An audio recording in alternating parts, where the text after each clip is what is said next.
hello everyone आज mini blog टा मु स्टार्ट कली सकाळ 9:30 कारण आम आड़े बहुत शीत पड़ुछि संग काली आमर 3टा न्यू मेंबर पळि आछन जो मान सहित मु आज सकाळ सकाळ तांको सहित गेल हेई अछि आउ केते बेल जे हेई गला 9:30 मु जम्मा भी जानि पारलिनी तापर मते लागितिला भोग तापर मोर मन पड़ला रे मु तो ब्रश करनी चलंत जल्दी जल्दी जेकी ब्रश कर देबा टंटणा चटक से मु पळि आसली कैमरा सामान को आ गोटे खुशी कथा कहबी आज बहुत शीत होतला सेति मु आज गाधेइनी खाली दुई दुई आइछि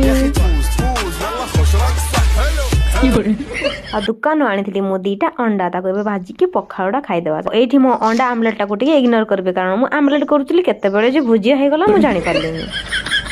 तापर एठी मोर फर्स्ट बाइट टा नेइची आ टेस्ट तो बहुत ही जबरदस्त थिला मस्त भाबरे मोर एठी पखाळ खियाटा तो हेई जाईची एबे हबो मोर काम स्टार्ट दीर्घ 15 दिन परे आज मोर काम स्टार्ट हेची माने छुट्टी थिला फैक्ट्री तो काम को बहुत मिस करूथली आ पैसा को भी बहुत मिस करथली सेति आज मु खुशी खुशी रे पूरा जाई कि काजू आनी आ एठी मोर काजू काम स्टार्ट भी कर जो माने मो वीडियो देखि मजा गुडो जना ताको पे पद कथा क क ग ग आपण घर समते पसंद न